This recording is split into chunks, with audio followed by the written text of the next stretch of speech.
أعوذ بالله من الشيطان الرجيم. بسم الله الرحمن الرحيم.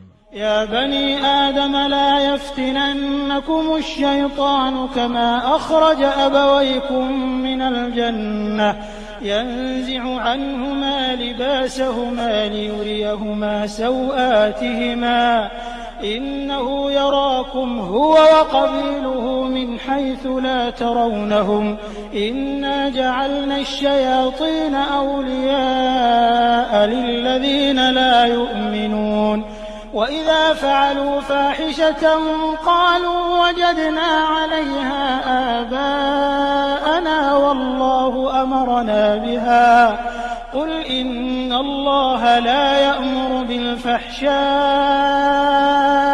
أتقولون على الله ما لا تعلمون. الحمد لله رب العالمين، والصلاة والسلام على سيدنا محمد الصادق الوعد الأمين. اللهم لا علم لنا إلا ما علمتنا إنك أنت العليم الحكيم. اللهم علمنا ما ينفعنا وانفعنا بما علمتنا وزدنا علما، وأرنا الحق حقا وارزقنا اتباعه، وأرنا الباطل باطلا وارزقنا اجتنابه، واجعلنا ممن يستمعون القول فيتبعون أحسنه، وأدخلنا برحمتك في عبادك الصالحين. أخرجنا من ظلمات الجهل والوهم إلى أنوار المعرفة والعلم، ومن وحول الشهوات إلى جنات القربات. أيها الإخوة الكرام، مع الدرس 12 من دروس سورة الأعراف، ومع الآية الكريمة 27، وهي قوله تعالى: يا بني آدم لا يفتننكم الشيطان كما أخرج أبويكم من الجنة ينزع عنهما لباسهما ليريهما سوآتهما إنه يراكم هو وقبيله من حيث لا ترونهم إنا جعلنا الشياطين أولياء للذين لا يؤمنون. أيها الإخوة، موضوع الجن موضوع إخباري. هناك موضوعات حسية أداة اليقين بها الحواس الخمس، أي أن الشيء إذا ظهرت عينه وآثاره، سبيل اليقين به الحواس الخمس أو استطالاتها كالمراصد والمجاهر. أما الشيء الذي غابت عينه وبقيت آثاره، هذه موضوعات عقلية سبيل اليقين بها العقل. في الدين موضوعات ثالثة، موضوعات إخبارية لا سبيل لا إلى الحواس ولا إلى العقل كي يوقن بها. موضوعات إخبارية، أنت حينما تفكر في خلق السماوات والأرض، والسماوات والأرض الشيء الأول الثابت في طريق الإيمان، هذا الكون ينطق بوجود إله موجود وواحد وكامل، وكمال الخلق يدل على كمال الوجود. هذا الإله العظيم من كماله أن يرسل لعباده رسلا، وأن ينزل كتبا ليعرفهم بأنفسهم وبالمهمة التي أنيطت بهم. أما الذي جاء بهذا الكتاب يقول أنا رسول الله. الكتاب يحتاج إلى شهادة من الله عز وجل لعباده أنه كلامه. إعجاز القرآن شهادة الله له بأنه كلامه، ووقوع الوعد والوعيد شهادة أخرى من الله لعباده أنه كلامه. إذن الذي جاء بهذا الكتاب هو رسوله.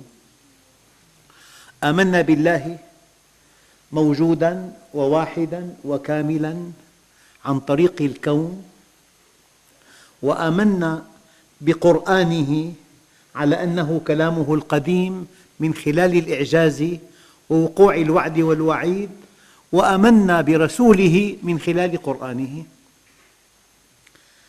ثلاثة أسباب عقلية للإيمان. بقي السبب الآخر، الإله العظيم والكون يشهد له، وكتابه وإعجاز القرآن يشهد له، ونبيه ببيانه وهو المعصوم يشهد له. الآن انتهى دور العقل وجاء دور النقل. دور النقل لا سبيل إلا لتصديق كلام الله أو كلام النبي.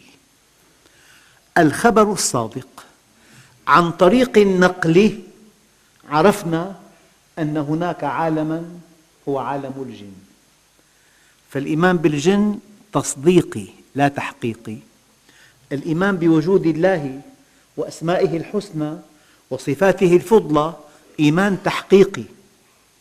والإيمان بالقرآن الكريم من خلال إعجازه ووقوع الوعد والوعيد تحقيقي. والإيمان برسوله الكريم من خلال قرآنه تحقيقي. انتهى دور العقل وبدأ دور النقل. الآن أخبرنا الله أن هناك حياة أبدية خلقنا من أجلها. أخبرنا الله أن الله عز وجل سيحاسبنا عن كل شيء. أخبرنا أن هناك أنبياء كثر جاءوا قبل النبي عليه الصلاة والسلام، منهم من قص علينا القرآن ومنهم من لم يقصص. أخبرنا أنه بعد الموت هناك برزخ إلى يوم القيامة. أخبرنا أن هناك جنة يدوم نعيمها وهناك نار لا ينفد عذابها.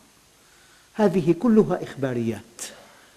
وأخبرنا أنه حينما عرض الأمانة على السماوات والأرض والجبال فأبين أن يحملنها وأشفقن منها وحملها الإنسان، وفي آيات أخرى حملها الإنس والجن، يا معشر الإنس والجن، وفيها معشر الجن والإنس. سنفرغ لكم أيها الثقلان فبأي آلاء ربكما تكذبان. إذن موضوع الجن بكل تفاصيله موضوع إخباري، لا عقلي ولا حسي ولا استنباطي، موضوع إخباري. تؤمن بالجن إيمانا قطعيا حينما تؤمن بأن هذا الإله العظيم من خلال الكون كماله مطلق، وأن النبي الكريم من خلال قرآنه لا ينطق عن الهوى. إيماننا بالجن إيمان إخباري. هي حقيقة أولى أيها الإخوة، لكن أنا أنصح أي إنسان أراد أن يدعو إلى الله ليمتنع عن طرح الموضوعات الإخبارية لمن كان إيمانه بالله مهزوزاً. ما معك دليل لا حسي ولا عقلي، معك دليل إخباري. الإيمان بالملائكة، الإيمان بالجن، الإيمان بالحوض، الإيمان بالصراط، الإيمان بأصل العالم، ما أشهدتهم خلق السماوات والأرض، الله أخبرنا. الإيمان ببداية البشر من آدم وحواء، الإيمان بما بعد الموت، هذه كلها قضايا إخبارية. إلا أن ابن القيم وحده اعتقد، وأنا معه في هذا الاعتقاد، أن الإيمان باليوم الآخر دليله عقلي وتفاصيله نقلية، لأنه لا يعقل لكمال الله المطلق أن يكون في الأرض أقوياء طغاة وضعفاء مظلومون وتنتهي الحياة، أغنياء وفقراء أعمارهم مديدة وأعمار أناس كثر قصيرة، أصحاء ومرضى وتنتهي الحياة. هذا مستحيل، لا يتناسب مع كمال الخلق الذي يشير إلى كمال الخالق. أيها الإخوة، إذن موضوع الجن بقضه وقضيده بكل تفاصيله موضوع إخباري، الإيمان به عن طريق الخبر الصادق. الآن الناس حيال هذا الموضوع فريقان: فريق أعطى الجن، ومعظم المسلمين الذين لم يطلبوا العلم أعطى الجن قوى رهيبة، أعطاه علم الغيب، أعطاه إسعاد الإنسان، أعطاه إضلاله، أعطاه قوى خارقة. هذا كله باطل. وأناس آخرون ماديون أنكروا وجود الجن، والحقيقة وسط بين طرفين. وأنا مضطر في هذه الآيات المتعلقة بالجن أن أوضح بعض الحقائق. أولاً، الجن موجودون، نحن مؤمنون بكتاب الله. قل أوحي إلي أنه استمع نفر من الجن. الجن ورد ذكرهم في القرآن الكريم في آيات كثيرة،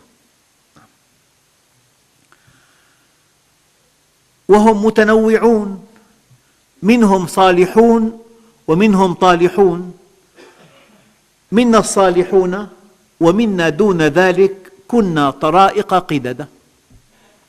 هناك جن صالحون مؤمنون، وهناك جن ضالون مضلون فاسدون مفسدون، لكن النبي لم يرهم. أخبر أنه حضر مجلسه نفر من الجن، لم يرهم. الآن ومنهم كذابون وسفهاء، ومنهم ساذجون، وأنه كان يقول سفيهنا على الله شططا، كانوا يكذبون. وأنا ظننا أن لن تقول الإنس والجن على الله كذبا. منهم من يكذب ومنهم من يصدق الكذب، وتصديق الكذب نوع من السذاجة. هذا كله قرآن. بموضوع الجن لا يستطيع واحد منا أن يتكلم برأيه، موضوع إخباري، ولا نستطيع أيضا أن نزيد على الإخباريات ولا أن ننقص منها. الجن عندهم استعداد للهداية. إنا سمعنا قرآنا عجبا يهدي إلى الرشد فآمنا به. إذن الجن عندهم استعداد للهداية. وأنا لما سمعنا الهدى آمنا به فمن يؤمن بربه فلا يخاف بخسا ولا رهقا. هذه آية كريمة. وأنا منا المسلمون ومنا القاسطون. إذن عندهم استعداد للهداية.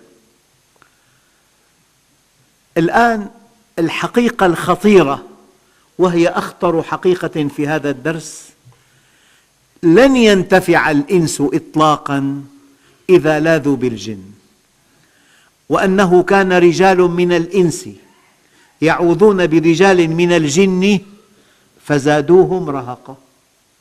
لا يمكن أن تنتفع من الجن إلا أن تزداد مرضاً وقلقاً وخوفاً وسقوطاً من عين نفسك ومن عين الله.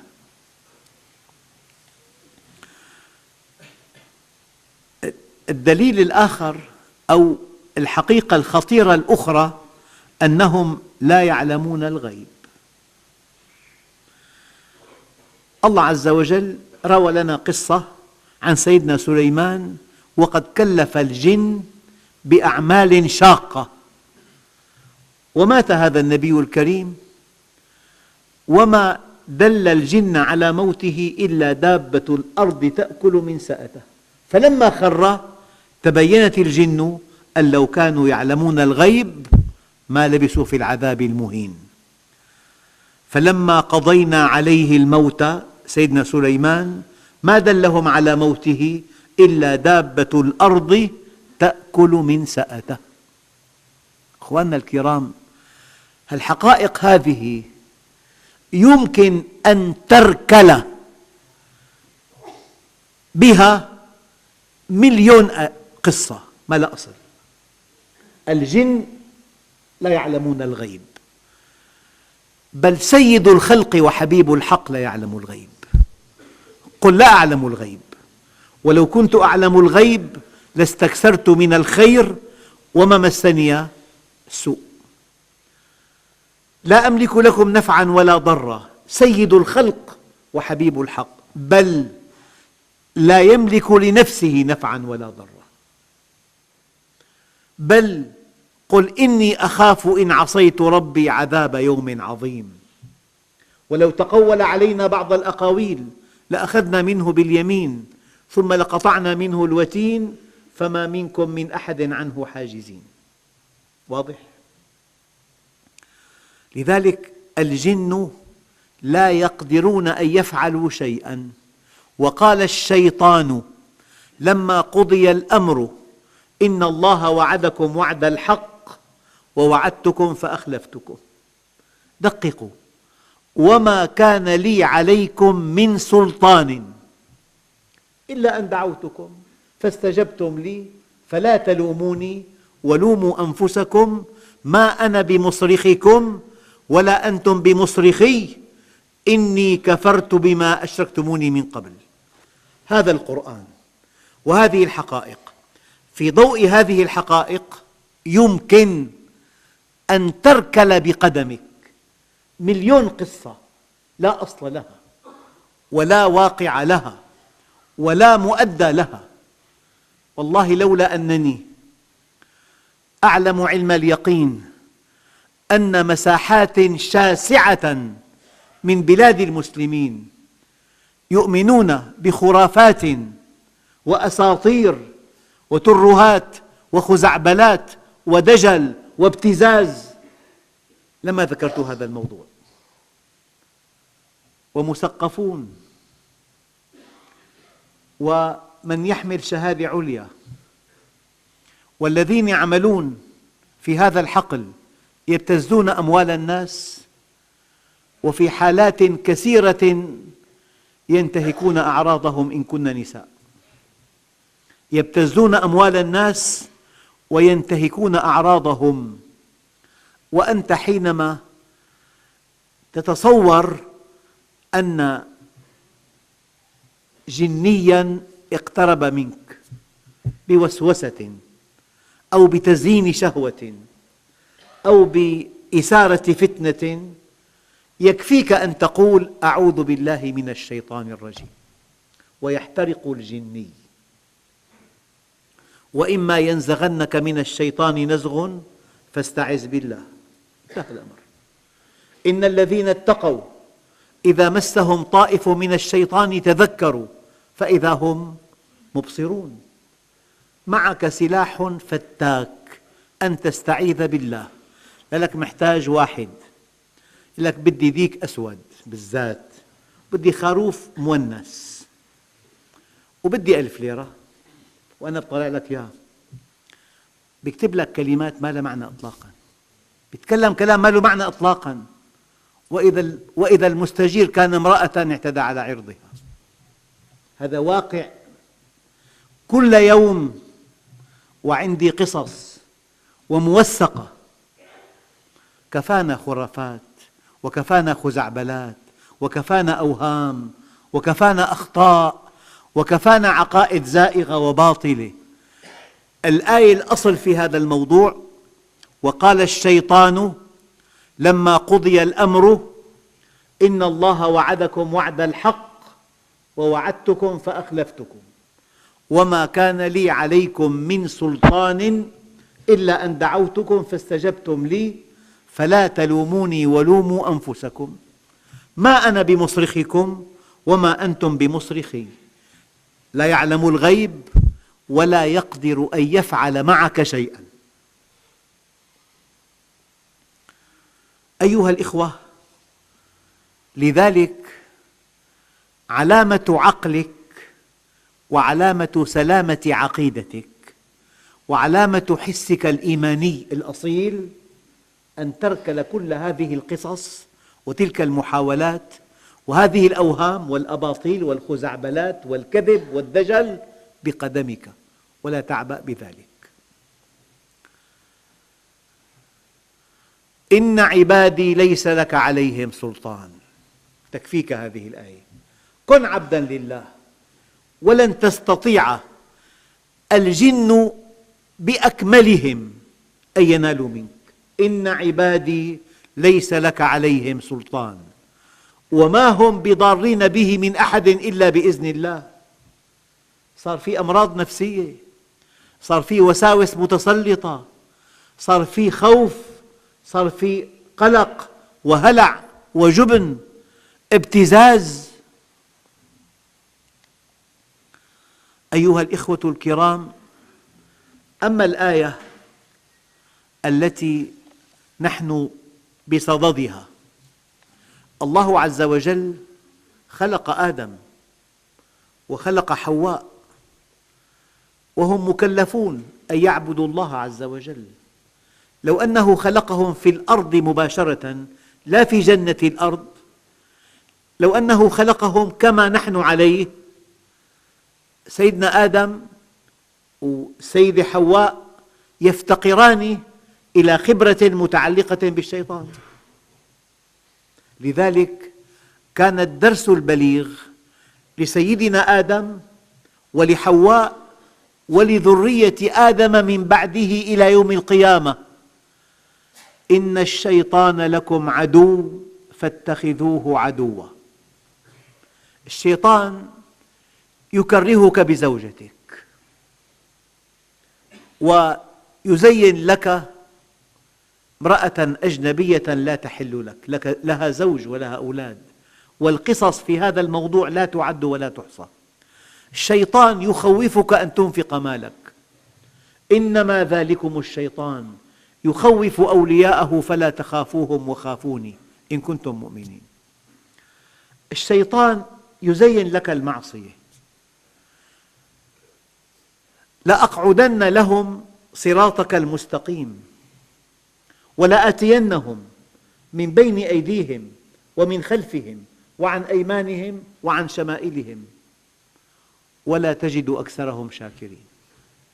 دائما يشكو، بيت ومركبة وزوجة وأولاد ودخل كبير، يشكو دائما. ولا تجد أكثرهم شاكرين. والمؤمن يشكر على قطعة خبز يأكلها قبل أن ينام: يا رب لك الحمد، أذن فضلك علينا.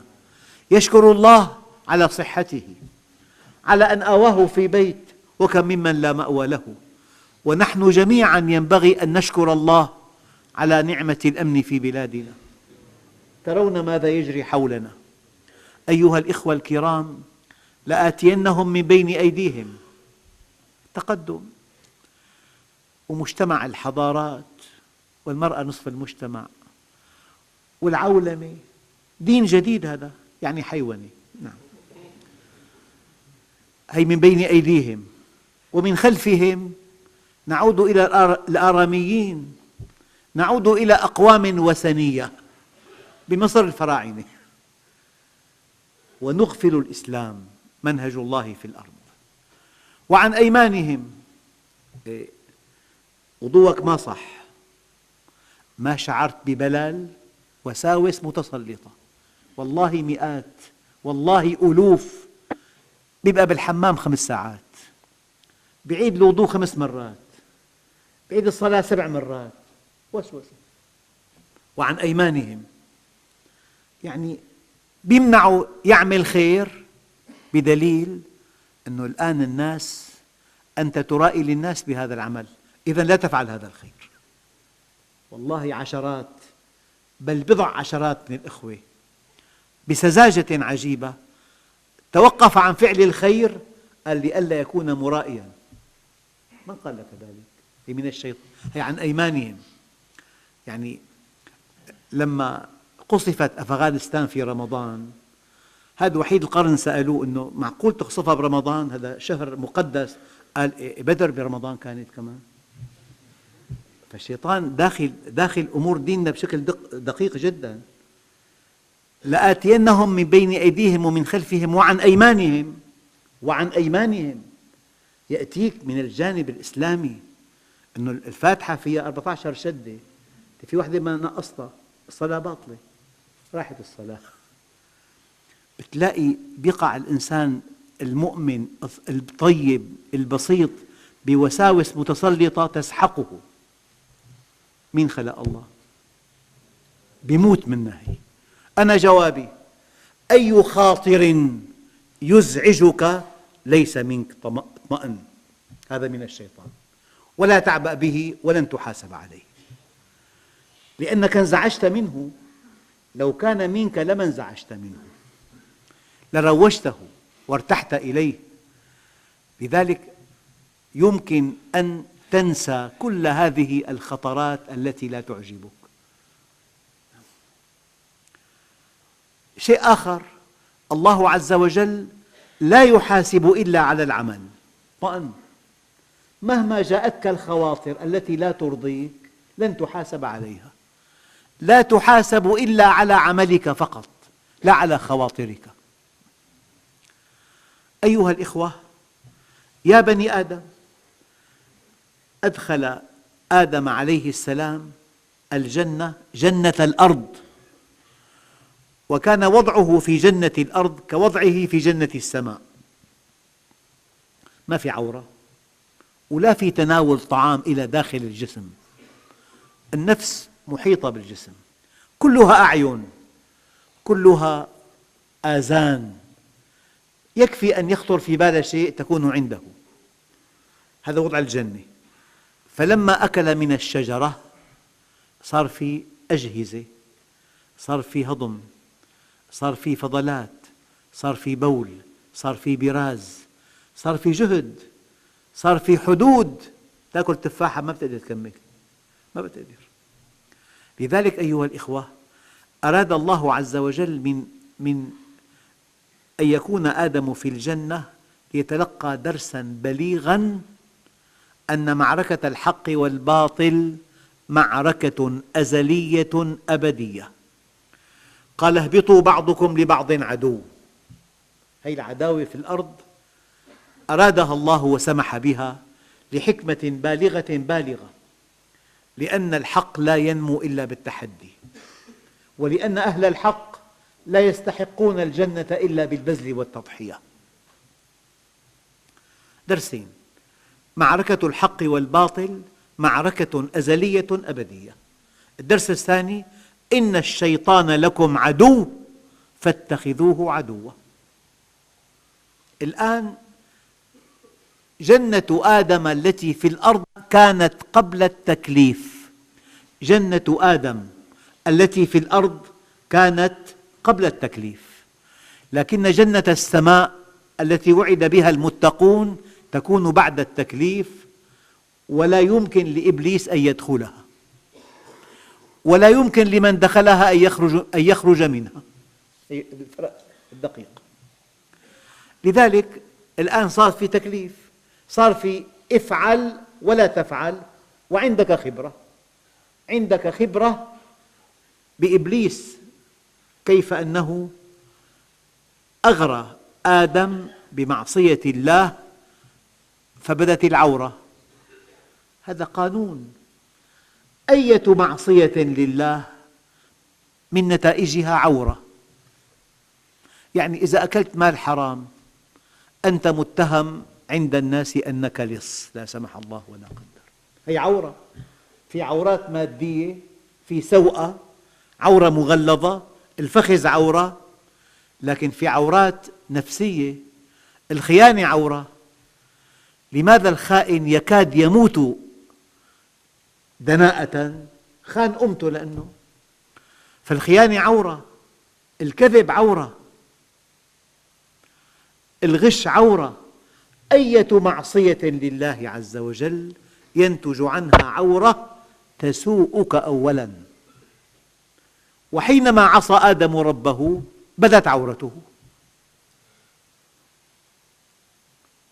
يا بني آدم، الدرس قبل الماضي: قد أنزلنا عليكم لباسا يواري سوآتكم وريشا ولباس التقوى ذلك خير. إذن يا بني آدم، لا يفتننكم الشيطان كما أخرج أبويكم من الجنة. الفتنة أيها الإخوة الاختبار. فلان فتن أي امتحن فقط. أما إذا امتحن ولم ينجح تعطي معنى آخر، تعطي النتيجة السلبية للامتحان. فلان فتن، إن قلت فلان فتن ونجح في الفتنة يعني امتحن ونجح في الامتحان. سيدنا موسى افتتن ونجح في الامتحان. طبعاً انضم إلى صاحب الحق مع أنه مضطهد، ولم ينضم إلى القوي من جماعة فرعون. لذلك لما فتن ونجح بالامتحان استحق تكريم الله عز وجل. لكن إذا قلنا فلان فتن وما كملنا، إذا وقفنا عند فتن يعني فتن ولم ينجح. وقد قال الله عز وجل: والفتنة أشد من القتل. يعني بصراحة أب جاهلي قلبه كالصخر متوحش يأتي بفتاة كالملائكة جميلة عفوية، يحفر لها حفرة في الرمل ويدسها في التراب ويهيل عليها التراب. هذا قلب متوحش. في بعض الأخبار عن الرسول أنه بكى النبي، اللهم صل عليه.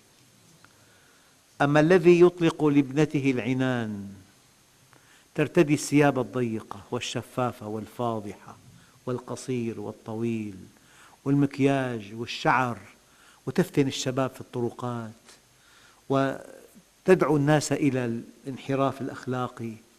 قال تعالى: والفتنة أشد من القتل. كم هو الذي يئد ابنته مجرم في نظرنا، وهذا الذي يسمح لابنته أن تفتن من في الطريق وأن تثير غرائزهم وأن تشعرهم بالإحباط، وبينه وبين الزواج 20 عام تريه كل مفاتنها ولا يستطيع أن يكلمها بكلمة. والفتنة أشد من القتل. أيها الإخوة، رحمة الله عز وجل أنه أعطانا الدرس البليغ ثم بعث بنا إلى الدنيا ثم كلفنا. جاء الدرس قبل التكليف. نعم. وحذرنا من الشيطان، وحذرنا أيضا من الخصومات لأنها منفذ للشيطان. والحقيقة الدقيقة أن كل مخالفة لأمر الله تظهر عورة الإنسان. بل أنت حينما تعمل عملا صالحا وتتيه به تنكشف عورتك.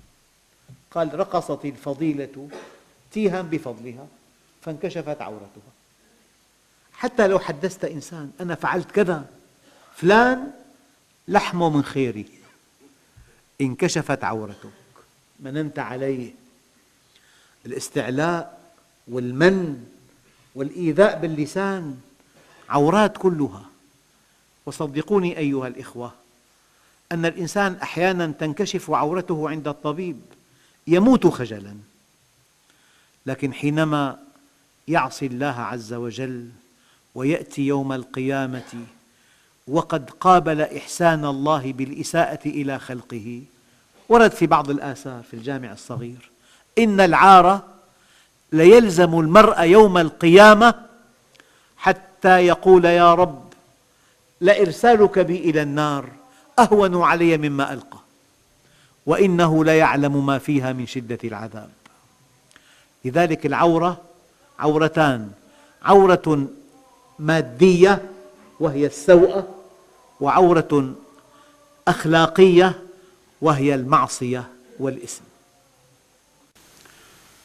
يا بني آدم لا يفتننكم الشيطان كما أخرج أبويكم من الجنة ينزع عنهما لباسهما ليريهما سوآتهما إنه يراكم هو وقبيله من حيث لا ترونهم.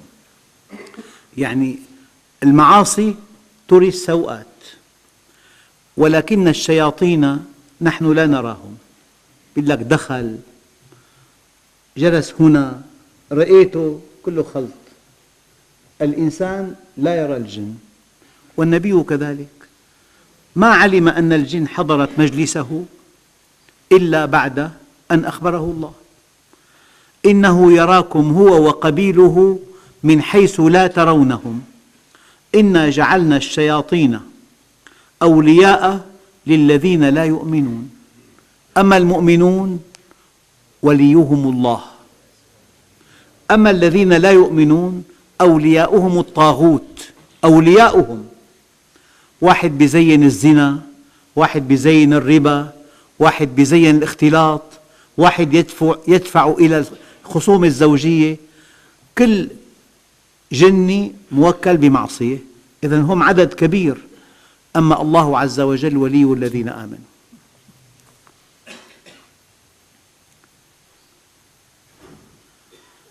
إنه يراكم هو وقبيله من حيث لا ترونهم إنا جعلنا الشياطين أولياء للذين لا يؤمنون إنما استذلهم الشيطان ببعض ما كسبوا. الإنسان حينما يخطئ يأتيه الشيطان، وحينما لا ينظف بيته يأتيه الذباب ويأتيه البعوض. الشيطان يبحث عن معصية. إنما استزلهم الشيطان ببعض ما كسبوا. أيها الإخوة، الشيطان لا يستطيع أن يفعل شيئا إلا أن يدعوك. لذلك أنا أضرب هذا المثل كثيرا، مناسب نعيده. إنسان توجه إلى قسم الشرطة ليشتكي على إنسان، يرتدي ثياب بيضاء جميلة جدا، نزل في حفرة مياه آسنة سوداء، منظره لا يحتمل. المحقق قال له على من تشتكي؟ قال له على فلان. قال له دفعك إلى الحفرة؟ قال له لا والله حرام، أنا ما بحب أظلمه. قال له شهر عليك مسدس وأمرك أن تنزل بها؟ قال له لا والله كمان ما سواها. قال له يعني حملك ونزلك؟ قال له لا والله. لما تشتكي عليه؟ قال له قال لي انزل، قمت نزلت. هذا بده مستشفى مجانين. وما كان لي عليكم من سلطان إلا أن دعوتكم فاستجبتم لي فلا تلوموني ولوموا أنفسكم ما أنا بمصرخكم وما أنتم بمصرخي إني كفرت بما أشركتموني من قبل. أيها الإخوة، نتابع الآيات في درس قادم إن شاء الله، والحمد لله رب العالمين. بسم الله الرحمن الرحيم. الحمد لله رب العالمين، والصلاة والسلام على سيدنا محمد الصادق الوعد الأمين. اللهم أعطنا ولا تحرمنا، أكرمنا ولا تهنا، آثرنا ولا تؤثر علينا، أرضنا وارض عنا. وصلى الله على سيدنا محمد النبي الأمي وعلى آله وصحبه وسلم، والحمد لله رب العالمين. الفاتحة.